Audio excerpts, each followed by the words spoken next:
కొన్నిసార్లు చాలా మందికి ఉన్నట్టుండి చేతులు కాళ్ళు తిమ్మిరిగా అనిపిస్తాయి. అయితే ఇలా ఎందుకు జరుగుతుంది?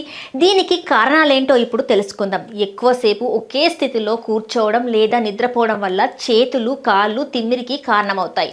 అంతేకాకుండా చేతులు కాళ్ళు జలధరింపు లేదా తిమ్మిరి బలహీనత పోషక లోపాలను సూచిస్తుంది. అయితే ఈ సమస్యను వెంటనే పరిష్కరించకపోతే అది తీవ్రమైన న్యూరోపతిగా అభివృద్ధి చెందుతుంది. అయితే ఈ ముఖ్యమైన పోషకాలను తీసుకోవడం వల్ల మీ సమస్య నుండి బయటపడవచ్చు. మన నరాలకు రక్షణ కవచాన్ని అందించడానికి మెలిన్ కోశం అనే పదార్థం అవసరం. విటమిన్ B12 లోపం ఉంటే శరీరంలో మెలిన్ కోశం ఏర్పడడం తగ్గుతుంది. ఈ నరాల పొర బలహీనపడడం ప్రారంభించినప్పుడు చేతులు కాళ్ళలో తిమ్మిరి, జలధరింపు లేదా బలహీనత వంటి సమస్యలు తలెత్తుతాయి. సాధారణంగా న్యూరోపతి రోగుల్లో విటమిన్ B12 లోపం కనిపిస్తుంది. విటమిన్ B12 లోపాన్ని అధిగమించడానికి జున్ను, చేపలు, గుడ్లు, పెరుగు, పాలు, చికెన్ మొదలైనవి తినాలి.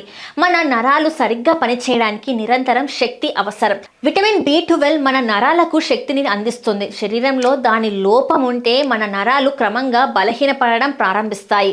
దీనివల్ల కాళ్ళలో నొప్పి లేదా మంట వస్తుంది.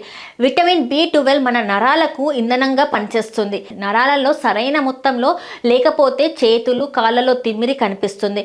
విటమిన్ B1 కోసం పొద్దుతిరుగుడు విత్తనాలు, వేరుశనగలు, బ్రౌన్ రైస్, కిడ్నీ బీన్స్ మొదలైనవి తినడం. నరాల మరమ్మతుకి ఫోలిక్ ఆమ్ల చాలా అవసరం. ఫోలిక్ ఆమ్ల కోసం దుంపలు, బ్రోక్లీ, ఆకుకూరలు, సిట్రస్ పండ్లు తినవచ్చు. మన నరాలను సడలించడానికి కొన్ని ఖనిజాలు చాలా ముఖ్యమైనవి. మెగ్నీషియం లోపం కారణంగా మన శరీరంలో కాళ్ళలో తిమ్మిరి, స్ప్రెయిన్స్, దృఢత్వం సమస్య పెరగడం ప్రారంభమవుతుంది. దీని కారణంగా మన నరాల మీద ఒత్తిడి పెరుగుతుంది. న్యూరోపతి లక్షణాలు బయటపడడం ప్రారంభిస్తాయి. వైద్యుల ప్రకారం మెగ్నీషియం కోసం పాలకూర, బాదం, పెరుగు, అరటిపండ్లు, గుమ్మడికాయ గింజలు తీసుకోవడం మంచిదని తెలుస్తుంది.